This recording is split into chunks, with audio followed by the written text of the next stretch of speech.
eu vou citar nas duas edições. Estamos muito chique, hein? Então você vai encontrar a citação desse aqui e desse aqui. Aos que têm esse, tudo bem. Aos que têm esse, tudo bem também. Vai ficar tudo certo. Aos que ainda não têm, compre pelo Amazon, Mercado Livre, internet, diretamente na Conde de Sarzedas, como você quiser. Estamos no capítulo 2. Já encerramos o capítulo 1, apesar de eu nem ter perguntado nada se alguém ainda quer fazer algum comentário sobre o capítulo 1. Então, antes da gente ir para frente, apesar da tela tá aí compartilhada para vocês, há alguma coisa que você tenha lido e que a gente passou aqui e não comentou, e você gostaria de salientar, alguma coisa que te chamou a atenção, que falou ao seu coração? O plenário está aberto.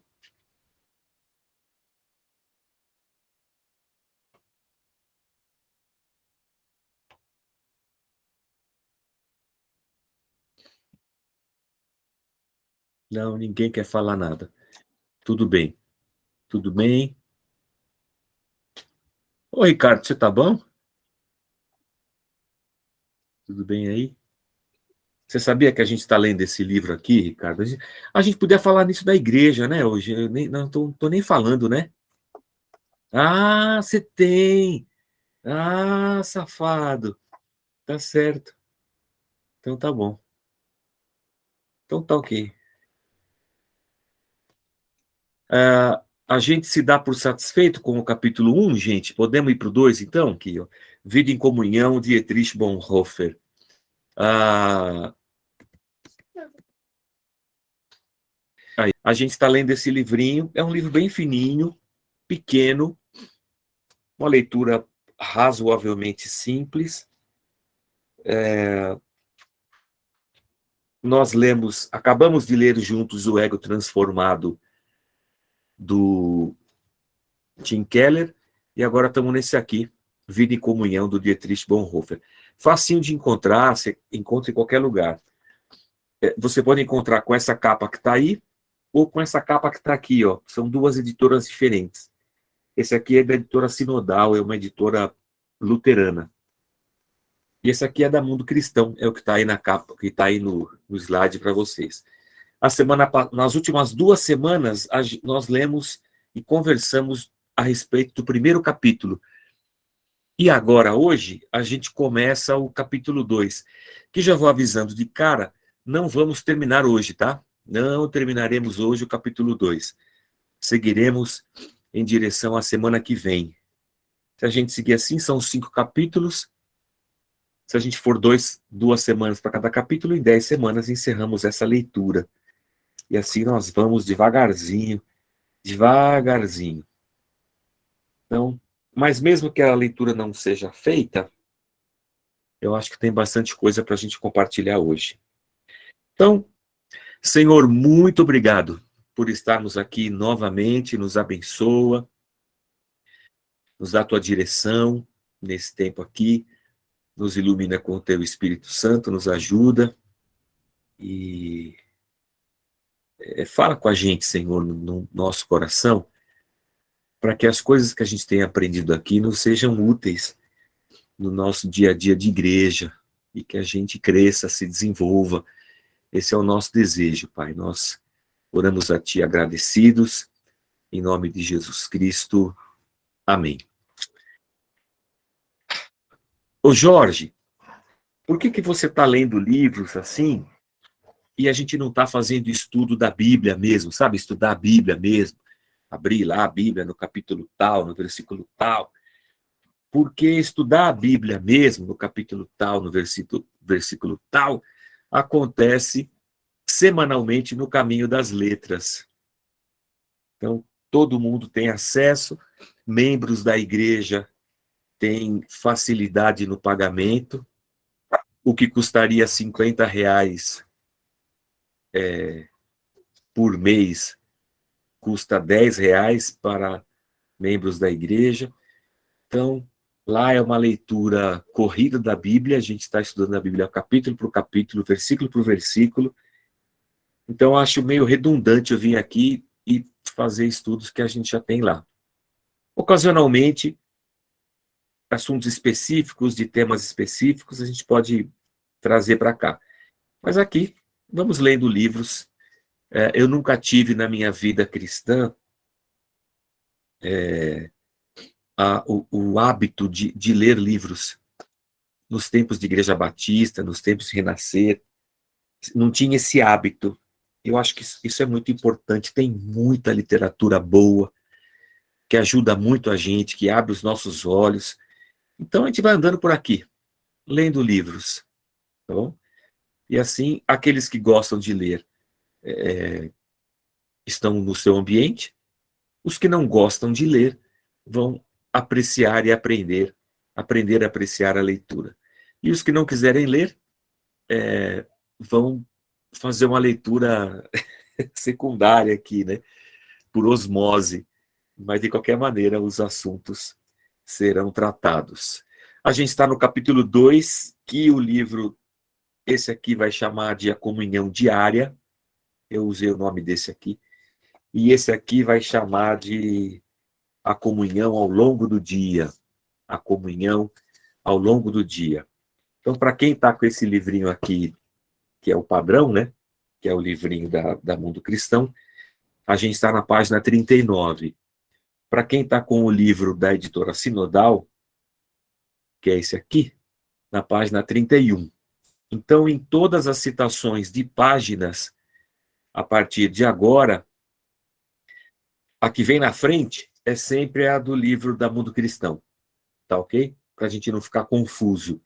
Toda citação de página, a que vem na frente é desse aqui. E a que vem depois é desse aqui. Então, para todos os efeitos, né? A gente está aí na página 31. Na página 31, eu vou abrir os meus dois aqui. Ficou mais difícil agora para mim. Agora eu tenho que deixar os dois livros abertos. Aí. A comunhão diária, o Bonhoeffer vai citar Lutero, quando Lutero diz assim: de manhã, ó Deus, nós te louvamos. Também à noite a ti oramos. Gloria-te, nosso pobre hino agora, sempre e em eterno. E na tradução aqui, de manhã, ó Deus, nós te louvamos e à noite também teu nome invocamos. A nossa canção é singela, é verdade, mas te exalta hoje e por toda a eternidade. Então, o Bonhoeffer vai trabalhar nesse capítulo aqui a questão da nossa vida diária, como é que ela deve ser. E o Bonhoeffer começa o capítulo citando Colossenses 3:16, que está na sua tela. Habite ricamente em vocês a palavra de Cristo. Ensinem e aconselhem-se uns aos outros com toda a sabedoria. E cantem salmos, hinos e cânticos espirituais com gratidão a Deus em seu coração. Se a gente olhar para esse versículo, a gente vai perceber que o Paulo, aos Colossenses, está convidando a comunidade de Colossos, e a gente toma para a gente essa palavra, Paulo está convidando a gente a que a palavra de Deus permeie a nossa vida comunitária. Que através da palavra de Deus nós nos aconselhemos uns aos outros. Que através da palavra de Deus nós também ensinemos uns aos outros. E isso com muita sabedoria. Paulo está dizendo aos Colossenses que nós, no exercício comunitário, devemos cantar salmos, cantar hinos, e tudo isso com gratidão a Deus no nosso coração. É por isso que, olhando para esse versículo, e muitos outros, obviamente, que o Bonhoeffer vai dizer assim para nós, deixa eu começar por esse aqui, ó. O Bonhoeffer vai dizer assim para nós que o nosso momento devocional comunitário, ou seja, nosso culto, nossa reunião, nossa vida devocional como comunidade, ela tem 4 coisas que devem ser observadas por nós: a leitura bíblica, a música, os cânticos, os salmos, e no caso aqui ele vai chamar de a oração dos salmos, ou orando os salmos, e por fim ele vai falar da oração comunitária.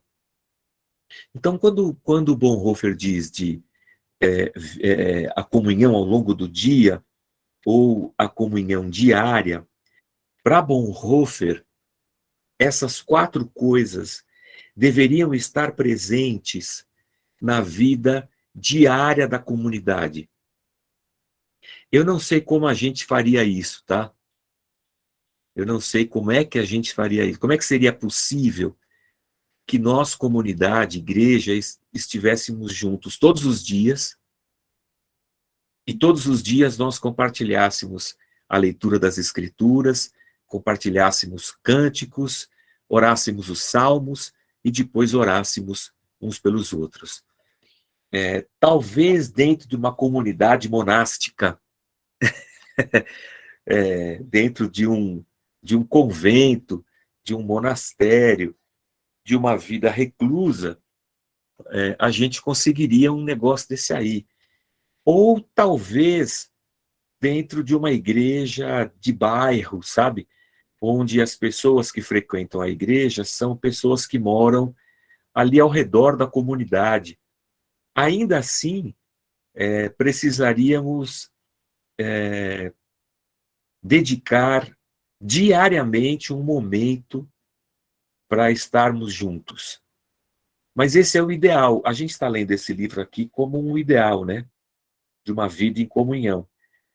Que talvez não seja a nossa realidade hoje, mas a gente vai tentar extrair.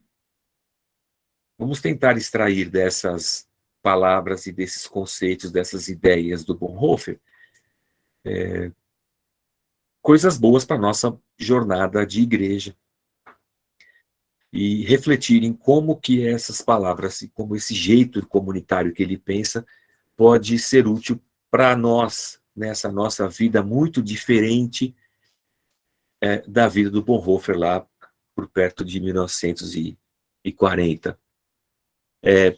O Bonhoeffer começa esse capítulo dizendo assim que amanhã, não amanhã, ou seja, quarta-feira, o período da manhã, para Bonhoeffer, pertence à comunidade cristã. O Bonhoeffer acredita que todos os dias, pela manhã, a comunidade deveria estar reunida. Por isso que eu vou dizer que talvez só dentro de um monastério, né, que a gente conseguiria isso. Se fôssemos todos monges, habitando num prédio em comum, é que a gente talvez pudesse pensar numa questão dessa. Mas o Bonhoeffer vai dizer assim, que a parte da manhã pertence à comunidade, ele vai citar o Salmo 88. Já de manhã, a minha oração chega à tua presença. Ou o Salmo 5. De manhã, ouve, Senhor, o meu clamor. De manhã te apresento a minha oração e aguardo com esperança. O Bonhoeffer parte do princípio que, por exemplo, o dia judaico, para o judeu, o dia começa sempre ao pôr do sol. Então, quando cai o sol de hoje, terça-feira, já começou a quarta. Então, agora, por exemplo, são 8h40 da terça-feira, mas para o judeu já seria a quarta, porque o dia começa e termina sempre ao pôr do sol. É por isso que, para se guardar o sábado, por exemplo, dentro do calendário e da religião judaica, guardar o sábado, a gente já entende que eu preciso começar a guardar o sábado já desde a sexta-feira, quando põe o sol. Por isso que quando Cristo foi crucificado, eles correram porque Cristo morre na sexta, né? E eles correm para colocar o corpo no túmulo do José de Arimateia, porque já ia cair o sol, e caindo o sol já seria sábado. Dentro do nosso padrão ainda seria sexta, né? Sexta-noite. Então eles correm para colocar o corpo de Jesus na sepultura, para que no domingo eles pudessem depois ter os preparativos, né, para que o corpo permanecesse na sepultura. E o salmista vai dizer: já de manhã minha oração chega a ti, de manhã o Senhor me ouve, porque o salmista está pensando que esse período do início do dia, que começa com escuridão, logo clareia o dia, e o judeu já está pronto clamando ao Senhor. E o Bonhoeffer faz um paralelo entre o dia judaico e o dia cristão.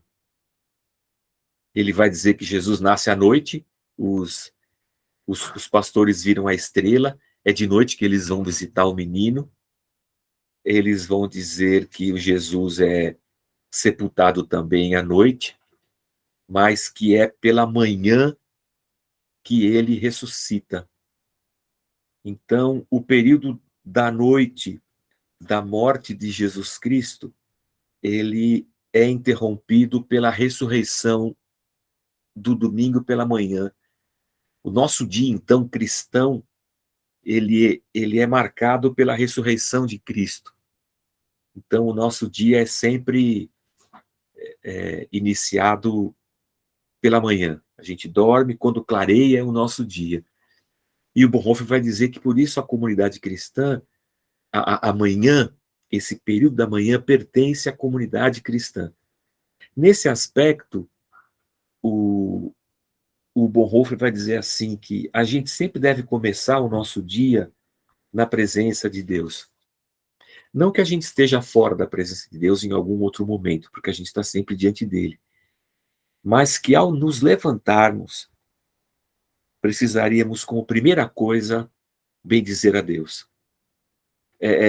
Voltando a já li esse livro, estou lendo outra vez, e tentando montar uns slides aqui, o melhor que eu possa, mas lembro que outro dia a gente cantou na igreja a música do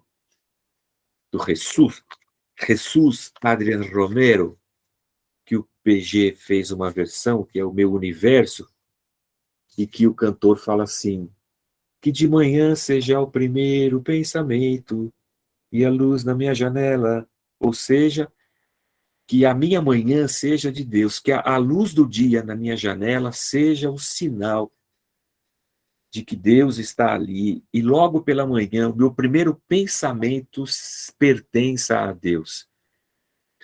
Nesse aspecto, eu penso que o Bonhoeffer deixa um desafio e um convite para nós, para que a nossa vida seja ordenada dessa maneira. Que a primeira coisa que a gente faça quando a gente tire os pés da cama seja agradecer a Deus pela vida, seja adorá-lo, bendizê-lo, seja um tempo de oração, de meditação.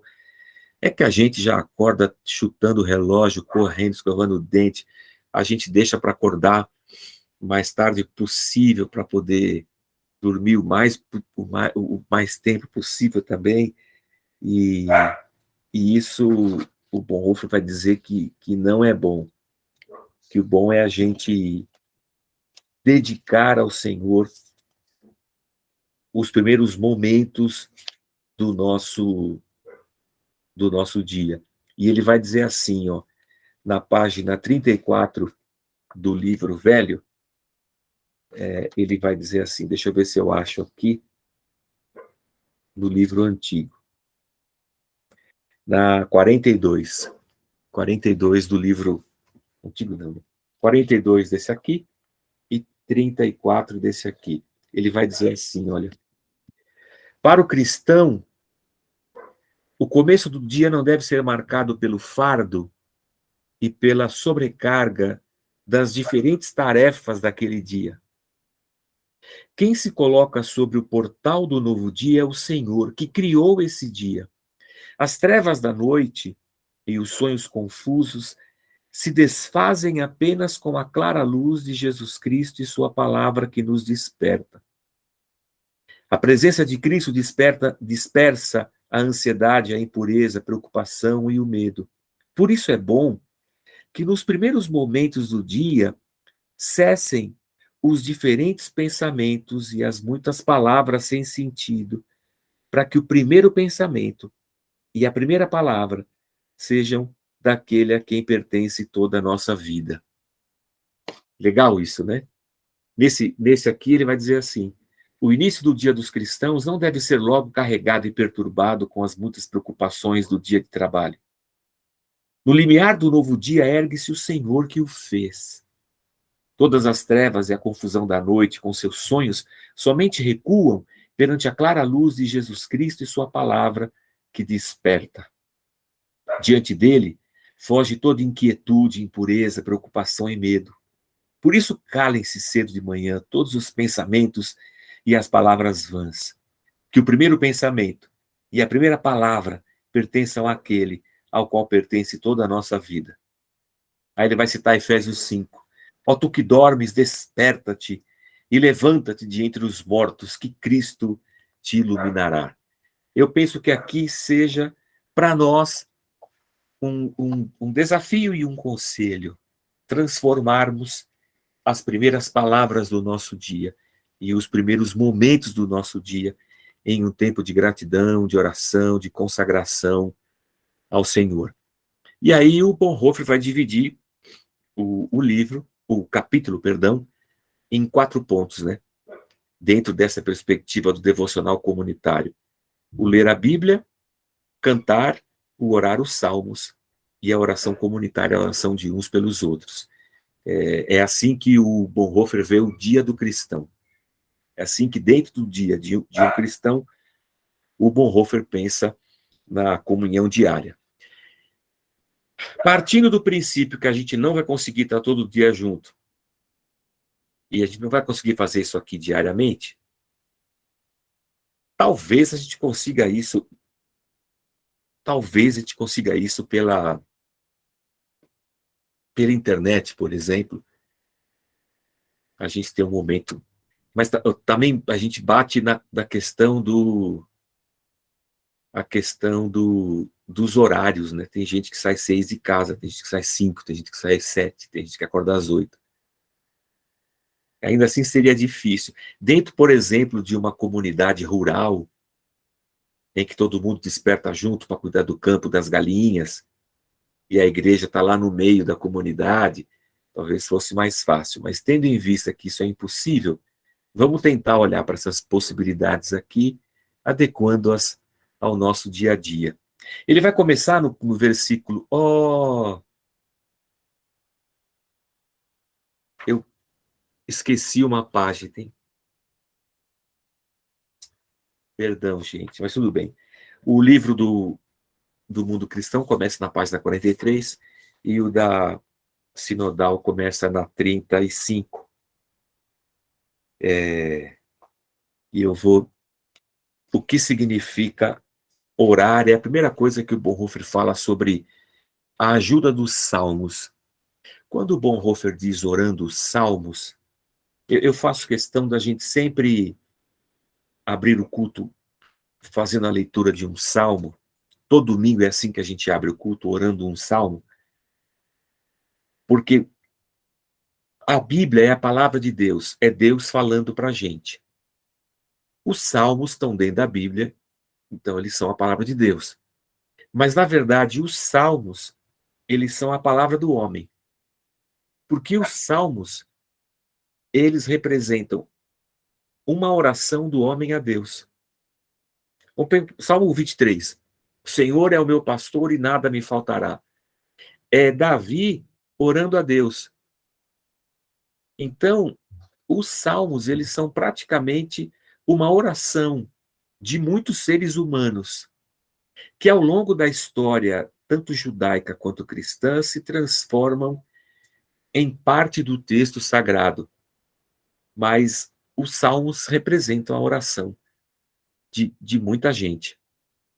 Por isso que o Bonhoeffer reserva uma parte especial do livro para falar sobre a oração a partir dos salmos, e ele vai dizer assim, que a gente aprende o significado da oração orando os salmos. Na semana que vem nós vamos falar sobre oração comunitária. Mas para o Bonhoeffer, o que significa orar, a gente vai descobrir nas páginas dos salmos. E para o Bonhoeffer, e o Bonhoeffer aqui ele faz um paralelo com os reformadores, né? Para ele, Jesus orou os salmos, porque Jesus foi o Deus encarnado, né? Então, como ser humano, Jesus ora os salmos, e assim nós também oramos. Aliás, é isso que Jesus faz na cruz, quando ele diz, Deus meu, por que me desamparaste? Jesus está recitando e orando um salmo. Então, o Bonhoeffer vai dizer assim, ó, os salmos são, a rigor, eu estou na página 46 do Novo ou na página 37, depende da sua versão. Os salmos são, a rigor, a melhor escola de oração. Pastor, como é que a gente deve orar? Olhe para os salmos. Então, os salmos são, a rigor, a melhor escola de oração. Aqui aprendemos, em primeiro lugar, o que significa orar, a saber, orar com base na palavra de Deus, orar com base em promessas. A minha oração não é uma oração vaga. Cristãos, vai dizer Bonhoeffer, oram com base no sólido fundamento da palavra revelada, numa oração que nada tem a ver com desejos vagos e egoístas. Oramos com base na oração do verdadeiro homem Jesus Cristo. Então, o que ele sugere é que, percorrendo os salmos, nós vamos aprender a orar, porque, vai dizer Bonhoeffer, os salmos são a oração do verdadeiro homem, ser humano, Jesus Cristo. Muito interessante isso aqui. E para Bonhoeffer, toda comunhão, todo exercício de comunhão, toda reunião comunitária, toda reunião do povo de Deus deveria ter esse tempo de oração dos salmos. Ao orarmos os salmos, aprendemos o que devemos pedir. Também está na página 46, está na sequência. Certamente aquilo que se ora nos salmos vai muito além das experiências de uma só pessoa, porque são muitos salmistas. No entanto, na fé, a pessoa ora na íntegra essa oração de Cristo, a oração daquele que só ele, como verdadeiro homem, passou por todas as experiências que são narradas nessas orações. Muito interessante essa perspectiva de você olhar para os salmos e aprender com os salmos a como orar e aprender com os salmos como pedir. E aí, no final, o que o Bonhoeffer vai dizer é que nos salmos também a gente aprende a orar num contexto de comunhão. E aí o Bonhoeffer vai apresentar para a gente a questão do paralelismus membrorum, que está na página 48 de um e na 39 do outro. E aqui eu vou ter que fazer uma pausa aqui. Fazer uma pausa aqui interessante, tá? Vou fazer uma poesia. Vou fazer uma poesia aqui agora. Vou rimar agora com hora. Tá bom? Estamos aqui reunidos nessa hora. Esperamos que Deus nos visite agora. Esse foi o meu poema. Estamos aqui reunidos nessa hora. Esperamos que Deus nos visite agora. Quando a gente fala na literatura portuguesa, em poesia, em poema, nós rimamos fonemas. A gente rima sílaba. Agora com hora, amor com calor. Que mais? A gente rima brotoeja com cerveja. A gente rima sílabas, né? fonemas. No hebraico, não é assim. No hebraico, ao invés de você rimar fonemas, você rima ideias. Numa figura característica da literatura hebraica que a gente vai chamar de paralelismo. Quando a gente estuda literatura hebraica, a gente estuda paralelismo. E quando você abre os Salmos, você encontra uma infinidade de paralelismos que o salmista fala em 2, 3 frases a mesma coisa repetidamente. Eu vou pegar um salmo aqui e eu vou ler com vocês. Eu poderia até ter colocado um aqui para colocar o exemplo para vocês, mas eu não coloquei. Então, vou abrir minha Bíblia aqui e encontraremos. Eu vou citar aqui o Salmo 5, que é o salmo que o próprio Bonhoeffer sugere para a gente, que é o salmo que a gente começou. Vamos lá.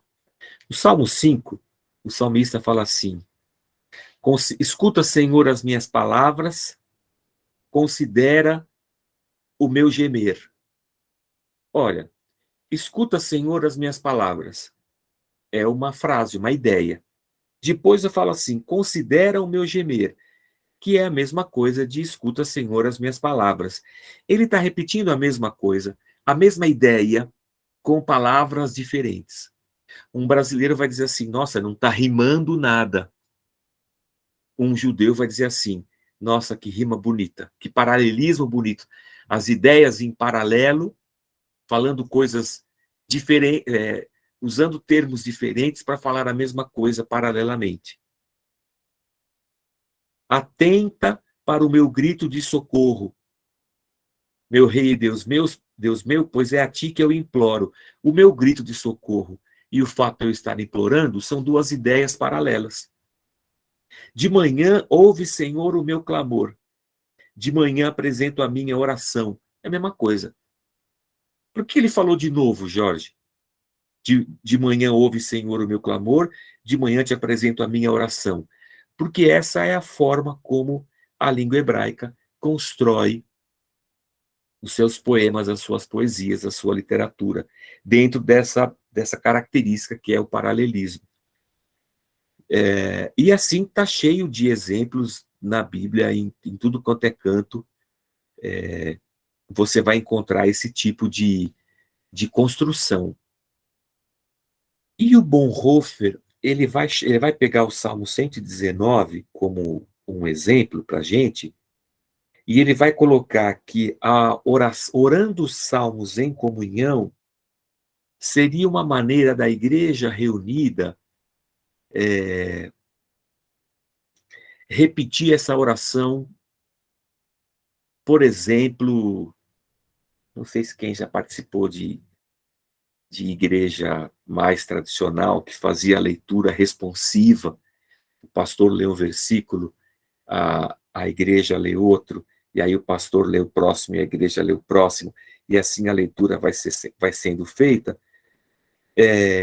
O Bonhoeffer vai dizer que dentro da nossa reunião comunitária, a gente podia orar o salmo dessa maneira, dentro dessa perspectiva do paralelismo.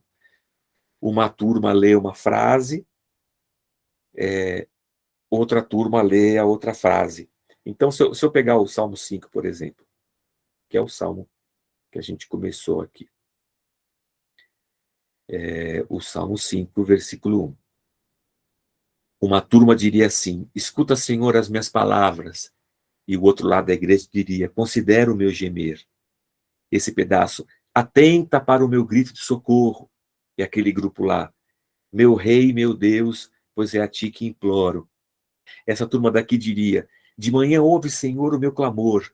E aquela turma diria: de manhã te apresento a minha oração e aguardo com esperança. É a mesma coisa de agora só as mulheres, agora só os homens.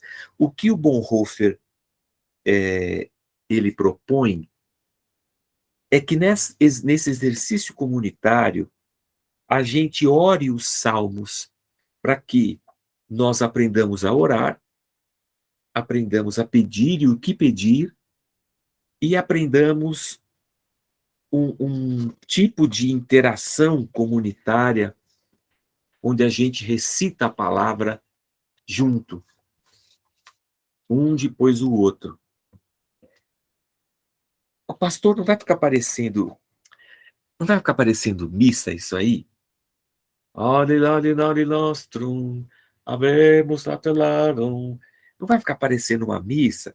Então, pode ser, a gente tem que pensar que o Bonhoeffer é luterano e um culto luterano talvez esteja muito mais próximo de uma missa do que o nosso culto hoje, né? Nós, eu penso, Casa da Rocha. Mas seria uma forma, na cabeça do Bonhoeffer, da gente, por exemplo, orarmos juntos os salmos, como igreja, partilhando da mesma oração, das mesmas palavras, num momento de comunhão diante de Deus. É um trem bastante interessante, assim, para a gente refletir. Ele vai dizer assim, que dentro desse momento comunitário, que deve ser diário, depois de orar os salmos, o passo seguinte é a leitura da Bíblia, a leitura bíblica. Está na página 50. E aí, ele fala uma coisa interessante. Ele fala assim, ó, na página 50, para quem está com o livro, lá embaixo, no finalzinho, ou então na página 40, na página 41. 51 e 41, perdão. 51 e 41. A Escritura Sagrada não é feita de versículos isolados, ela é um todo. E é assim que ela quer atuar. É como um todo que a Bíblia é a palavra de revelação divina. É apenas no caráter interminável de suas relações internas, na justa posição de Antigo e Novo Testamento, de promessa e cumprimento, sacrifício e lei, lei e evangelho, cruz e ressurreição, fé e obediência, de já ter recebido e ainda esperar, que se percebe o testemunho pleno a respeito de Jesus Cristo, o Senhor. É por isso que o momento devocional comunitário precisa incluir, além da oração do Salmo, a leitura de trechos mais longos do Antigo e do Novo Testamento. Uma comunidade cristã que vive em comunhão certamente deveria ser capaz de, pela manhã e à noite, ouvir e ler pelo menos um capítulo do Antigo Testamento e pelo menos meio capítulo do Novo Testamento.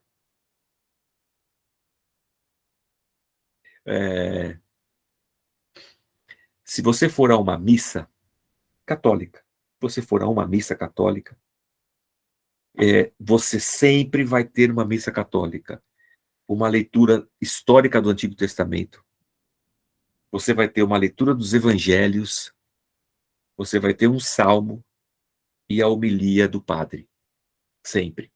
Eu acho que os católicos ouviram esse conselho do Bonhoeffer. Nós evangélicos acho que não ouvimos. O Bonhoeffer diz assim que a Bíblia ela é um todo, que ela não é uma junção de versículos, que a gente tem que olhar para a Bíblia como um todo e entender o todo da mensagem da Bíblia. E para o Bonhoeffer, o todo da mensagem da Bíblia tem um ápice, que é Cristo. Que o sentido das Escrituras é nos revelar a salvação em Cristo Jesus. Então, quando eu olho para a Bíblia, esse todo dela tem que encontrar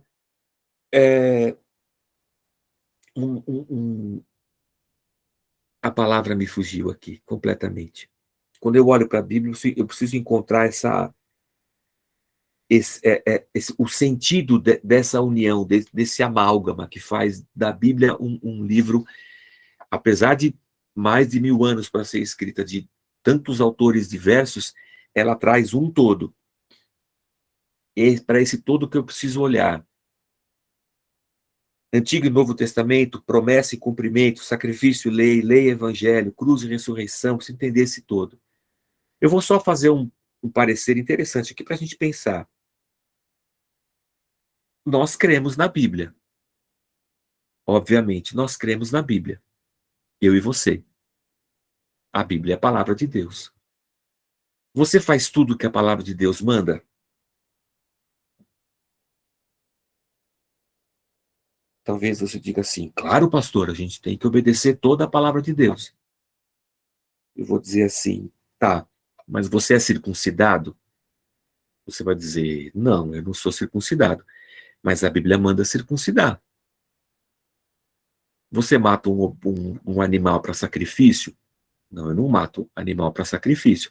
Mas a Bíblia manda matar. Ô, pastor.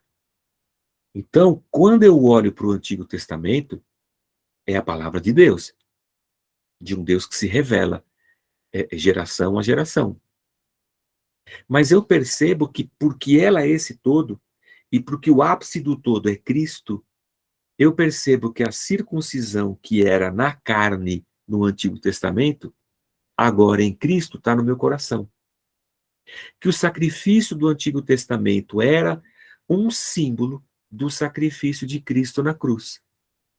Que a Arca da Aliança era um sinal da presença de Deus no meio do povo. Agora Deus está no nosso coração. O sinal foi a descida do Espírito Santo, né? Que entrou nos corações. Agora nós somos o templo do Espírito Santo. Deus não está em templo feito de pedras. Ele não habita mais além do véu. Deus habita em nós. Então, quando eu olho para o Antigo Testamento, o meu olhar para o Antigo Testamento é um olhar que passa pela cruz de Cristo.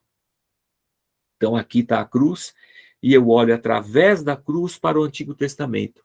Se eu não olhar através da cruz, se Cristo não der sentido ao Antigo Testamento para mim, eu vou me pegar repetindo atitudes, ações e mandamentos do Antigo Testamento que não fazem sentido agora que eu já tenho Cristo. Ô Jorge, acho que eu nunca tinha pensado nisso. Pois é, a gente deveria pensar, né? A gente deveria pensar.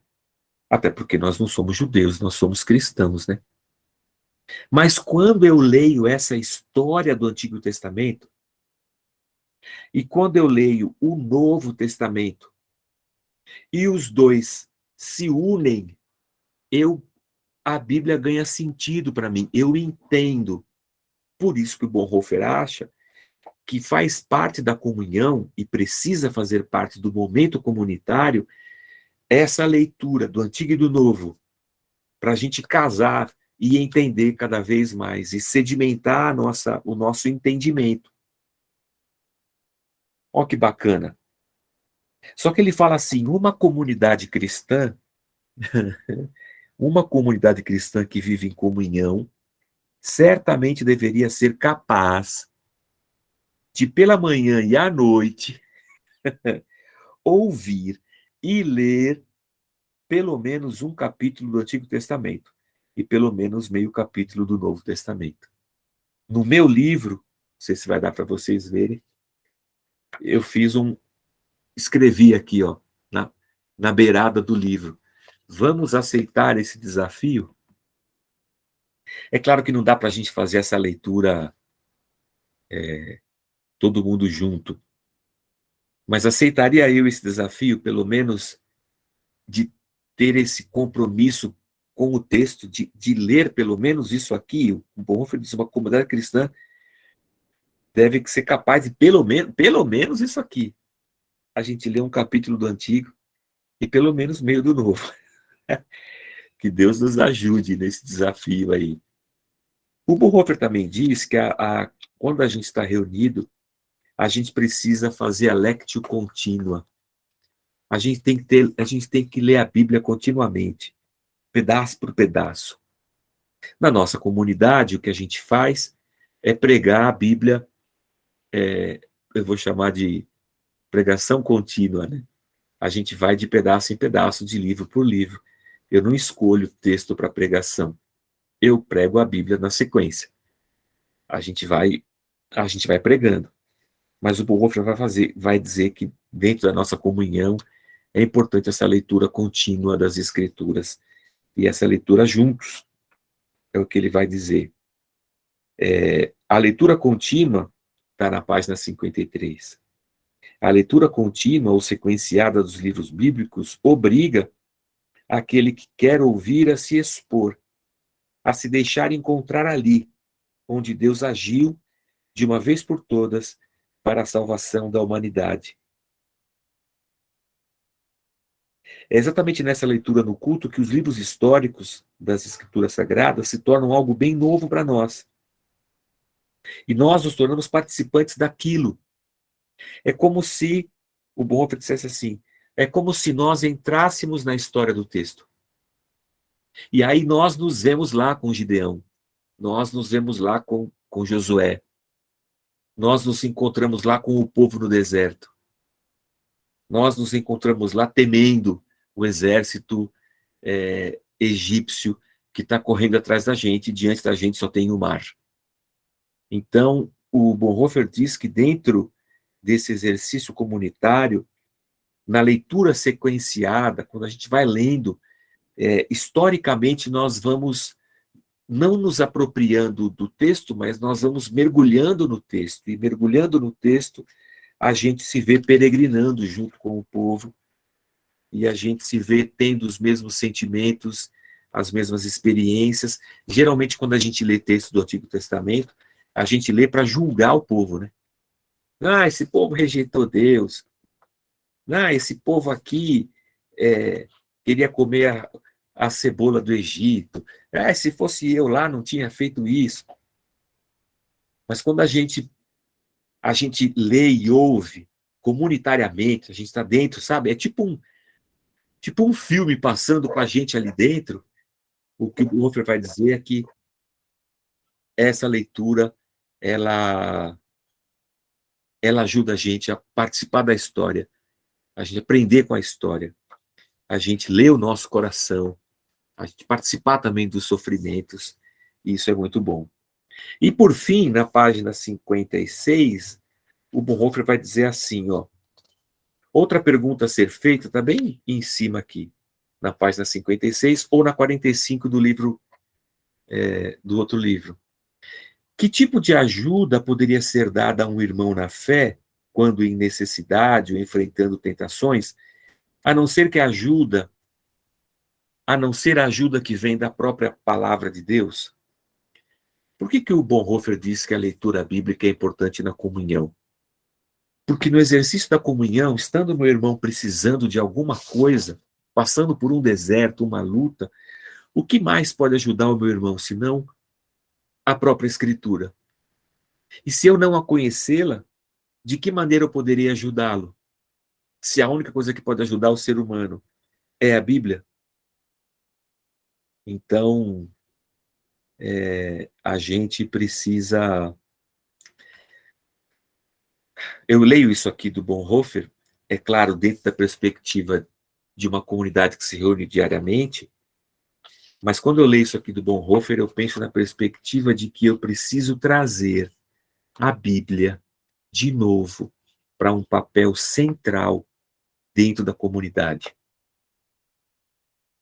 É isso que eu penso quando eu leio isso aqui. A Bíblia precisa exercer um papel central na comunidade. A Bíblia como um todo. Ela deve permear relacionamentos, ela deve permear nosso culto, nossas reuniões, deve permear as nossas orações, nossas canções. A Bíblia, ela tem que estar presente na nossa vida, muito mais, eu acredito, do que ela tem estado na vida das igrejas evangélicas. A Bíblia tem que estar de novo ocupando o centro da nossa fé e da nossa religião. Cantem ao Senhor um cântico novo. É a sequência na página 58 do livro novo. Livro novo é esse aqui, tá? E na página 47 do outro. São 9h25. Eu acho que eu vou entrar esse aqui semana que vem. Eu acho que eu vou entrar isso aqui a semana que vem. Eu não vou entrar hoje, não. Eu vou Vou vir para cá. Eu acho que já está. Por hoje está bom. Agora eu quero falar com vocês. E aí eu pergunto para você, quanto de Bíblia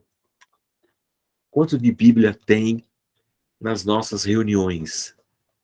Quanto de Bíblia tem na minha vida?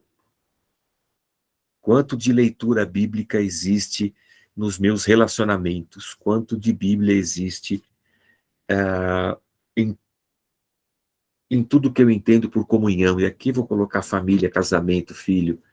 Quanto de Bíblia permeia a minha vida? Quando o Bonhoeffer traz isso para o aspecto comunitário de igreja, como a gente não tem essa possibilidade, eu sou levado, tentado a trazer isso aqui para a nossa vida, para o nosso dia a dia.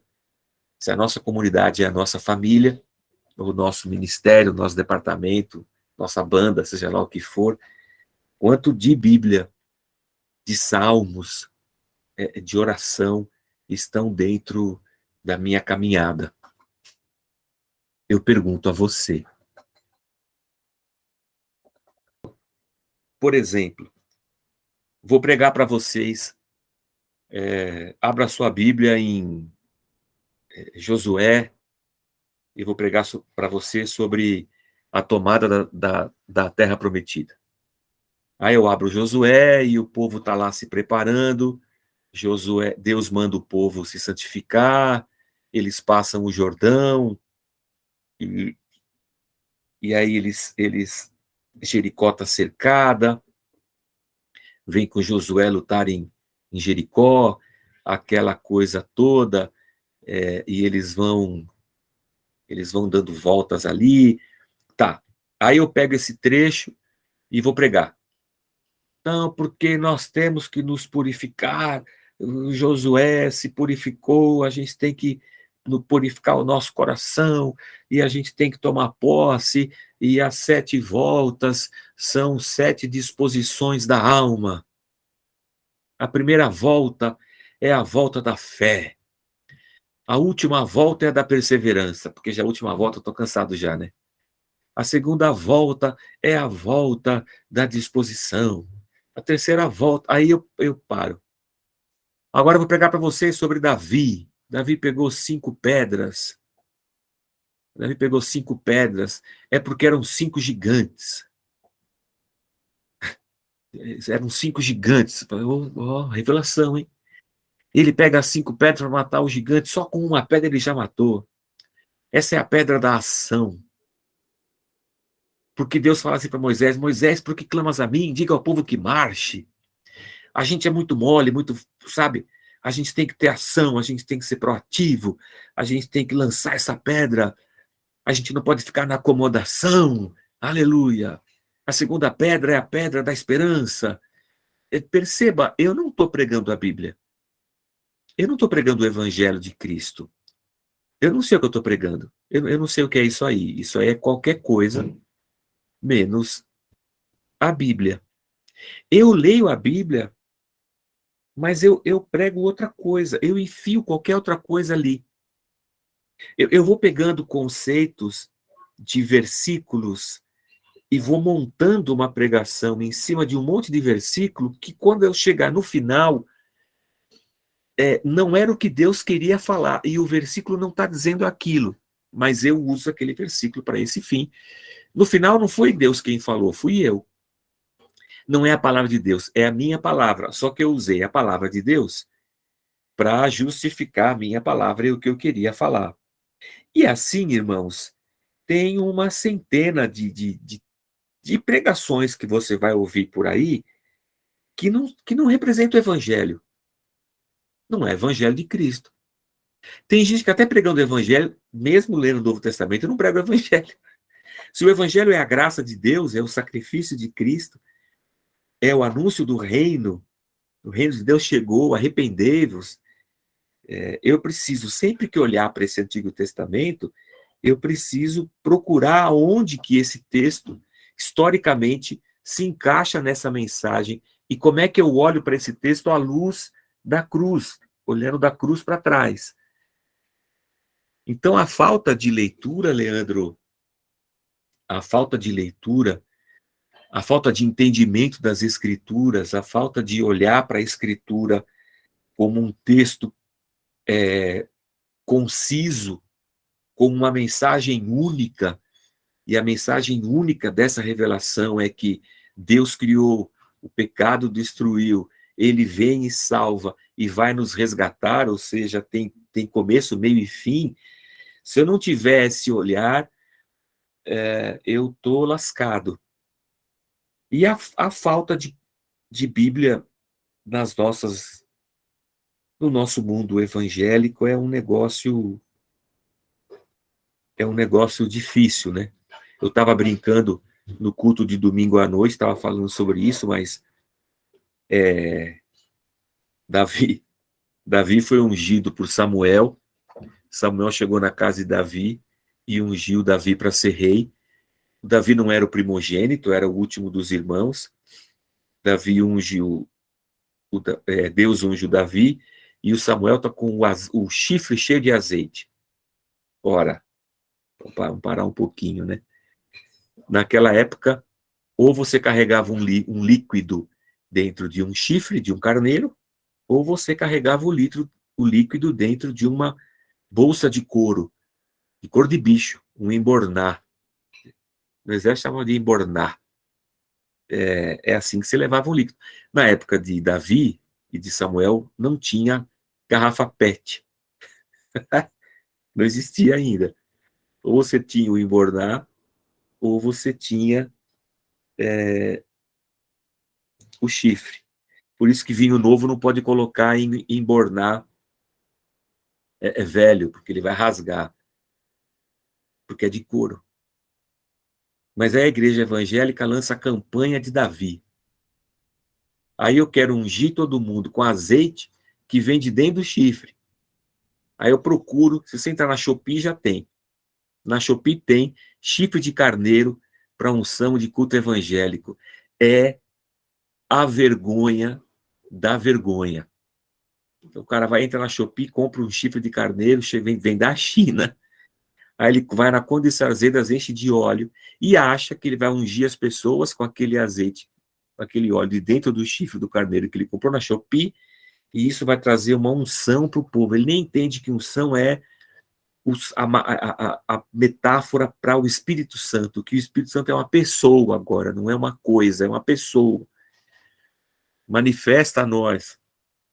Então, a leitura nos faz falta.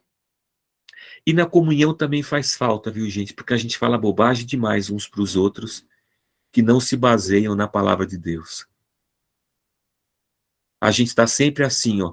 Ô, pastor, não tem um versículo que diz que a gente deve amar o irmão e que na angústia vai virar amar o amigo, que na angústia vira irmão?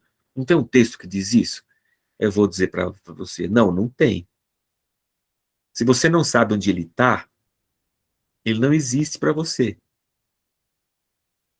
Ou não tem um texto que diz a 1000 chegarás, a 2000 não passarás? Então, aonde que está esse texto? Se você não sabe onde está, ele não existe. Para você, ele não existe. Você tem uma ideia, você ouviu alguém falar, mas você não sabe. E junto com isso, irmãos, a gente enfia qualquer coisa. Nossa, você tem que ter um pensamento positivo, sabe? Você não pode ficar pensando nessas coisas, porque nossas palavras têm poder. Como assim? Nossa, da onde você tirou isso aí? Eu tirei do. Eu não sei de onde eu tirei, mas eu ouvi isso na igreja. E se a gente não tiver um compromisso com a Bíblia, se ela não permear as nossas relações, a gente vai ter problema na comunhão. Olha que bênção. A semana que vem, nós vamos falar do capítulo 2 de novo. Então você tem chance de ler e a gente vai falar dele de novo a semana que vem.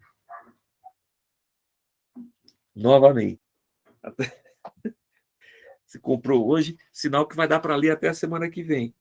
O capítulo 2, ele vai da página 39 até a página 60.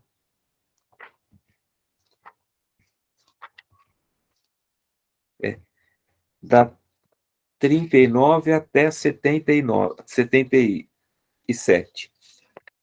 Não sei quando dá isso, alguém sabe? De 39 a 77? 38 páginas. Você vai gastar mais tempo dando uma navegada pelo Facebook do que lendo essas 38 páginas. Levando em conta que metade dos 4 tópicos que o Bonhoeffer propõe, 2 a gente já conversou aqui. Só faltarão mais 2 para você pensar para a semana que vem, que é a questão do cântico. Isso aqui vai ser bem interessante para a gente pautar a semana que vem, e da oração. Então, se não for muito difícil, eu pediria que você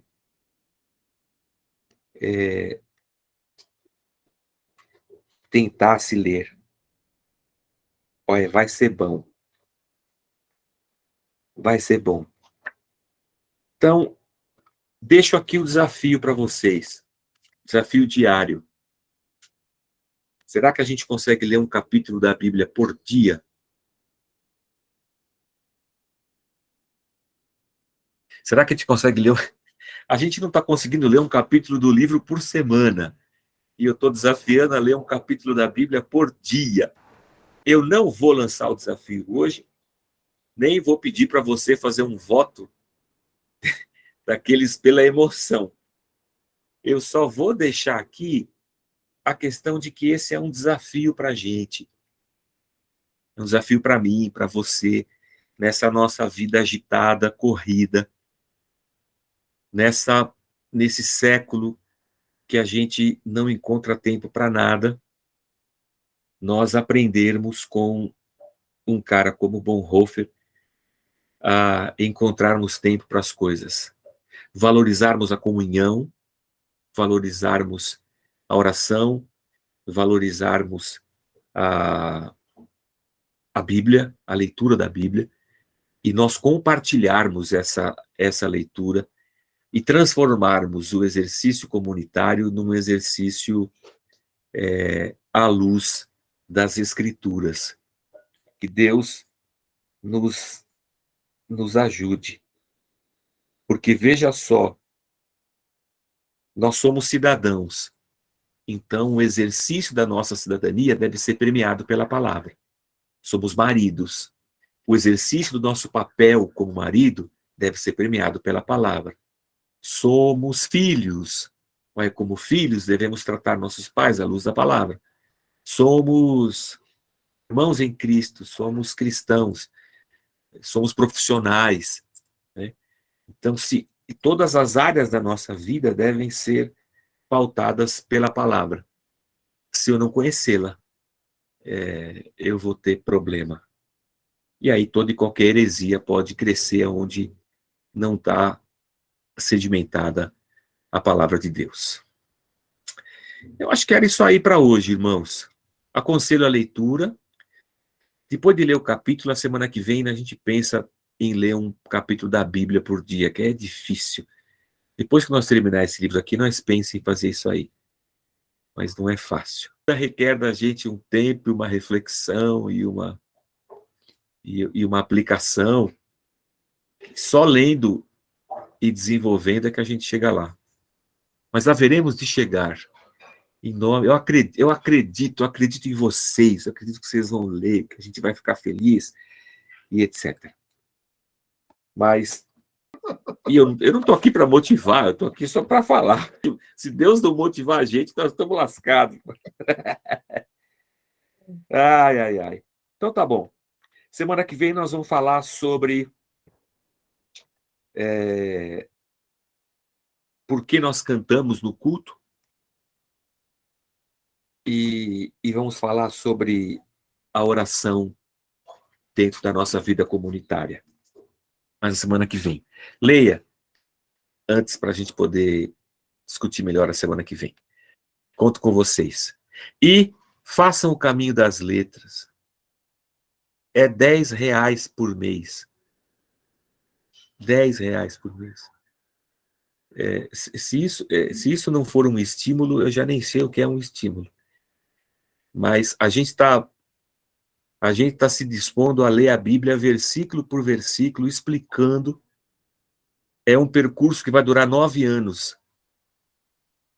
A gente já está há 3 anos e meio fazendo isso. Eu, Zé e o Ito. Há 3 anos e meio que a gente se dispôs a ensinar o Novo Testamento versículo por versículo. E a gente está fazendo. E está tudo gravado. Já está tudo gravado.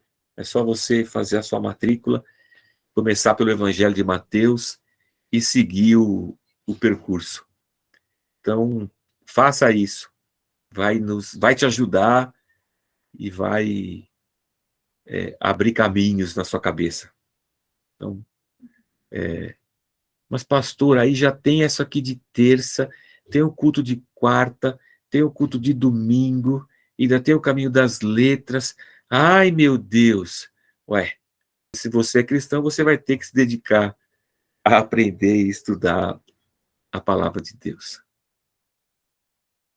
Elas são as escrituras que vão nos conduzir. Vamos que vamos, gente, vamos que vamos. Espero vocês terça-feira que vem. Beijo, até terça. Boa noite. Leia o livro.